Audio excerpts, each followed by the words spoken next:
कर्नाटक में कांग्रेस हुकूमत इख्तिदार में आने के बाद बोर्ड, कॉरपोरेशन और मुख्तलिफ ओहदों के लिए कांग्रेस लीडरों की भागदौड़ तेज़ हो चुकी है। मगर जिन मुसलमानों ने मुत्तहद होकर अपने हिस्से के 40,000 वोट शिमोगा में कांग्रेस के नाम किए हैं, उस कौम के लीडरों को पार्टी में नज़रअंदाज किए जाने की बात सामने आ रही है।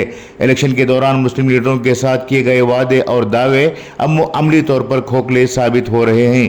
शिमोगा में अहम ओहदा तस्वुर किया जाने वाला Shimoga Bhadravati urban development authority यानी सुबुडा, इसके बाद कॉरपोरेशन में नॉमिनेट कॉरपोरेटर और कमांड एरिया डेवलपमेंट अथॉरिटी यानी काड़ा के ओहदों के लिए मुस्लिम लीडरों की जानिब से दावेदारी की जा रही है।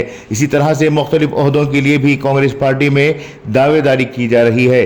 शिमोगा में जिला कांग्रेस कमेटी के ओहदे के लिए भी बाज़ाब्ता तौर पर जदोजहद तेज हो चुकी है, जिसमें एसपी दिनेश एसके मरियप्पा और साबिक एमएलसी आर प्रसन्न कुमार का नाम सर फहरिस्त है।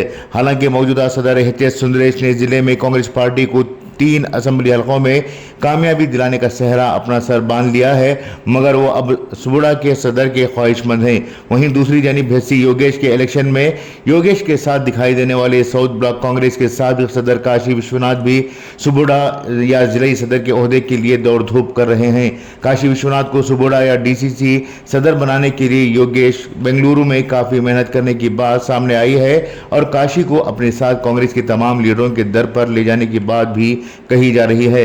योगेश की कोशिश ये है कि किसी ना किसी तरीके से काशी विश्वनाथ को सुबुडा या डीसीसी के सदर के ओहदे पर फायज करवाया जाए। वहीं 60,000 वोट वाली मुस्लिम कम्युनिटी के कांग्रेसी लीडरान इस फहरिस्त में दूर दूर तक दिखाई नहीं दे रहे हैं, जबकि कांग्रेस पार्टी को वोट देने के लिए मुस्लिम वोटरों ने पूरी ईमानदारी दिखाई थी। मुसलमानों के आम और खास ने कांग्रेस को वोट देना अपना फर्ज समझ रखा था। कांग्रेस उम्मीदवार हिस्सी योगेश के सामने ये मुतालिबा रखा था कि कांग्रेस पार्टी इख्तिदार में आने के बाद मुस्लिम लीडरों को एमएलसी, सुबुडा, नॉमिनेट कॉरपोरेटर या दूसरे अहम ओहदों पर नामजद करवाने के लिए उनका ताउन होना चाहिए, मगर ऐसा होता हुआ नहीं दिखाई दे रहा है। जबकि कांग्रेस के मुस्लिम लीडर अपने बलबूते पर अपनी हिस्सेदारी मांगने की कोशिश कर रहे हैं, मगर हर जगह इन मुस्लिम लीडरों को काटने की जदोजहद हो रही है। इत्तलात के मुताबिक इस्माइल खान एमएलसी के लिए कोशिश कर रहे हैं। वहीं साउथ ब्लॉक कांग्रेस के सदर करीम पाशा, जिला अक़लियती कांग्रेस के साबिक सदर मोहम्मद आरिफुल्लाह, आसिफ मसूद, मुजीबुल्लाह जैसे नौजवान अपनी हिस्सेदारी को हासिल करने के लिए अपने तौर पर सरगर्म हैं। बावजूद इसके हिस्सी योगेश इन लीडरों को लेकर न बेंगलुरु का रुख कर रहे हैं, न ही इन लीडरों की कौम के साथ किए गए वादों को दोहरा रहे हैं। मुमकिन है कि हर बार की तरह इस बार भी मुस्लिम लीडरों को लॉलीपॉप देने की कोशिश हो रही है। ब्यूरो रिपोर्ट, इनकलाब न्यूज़, शिमोगा।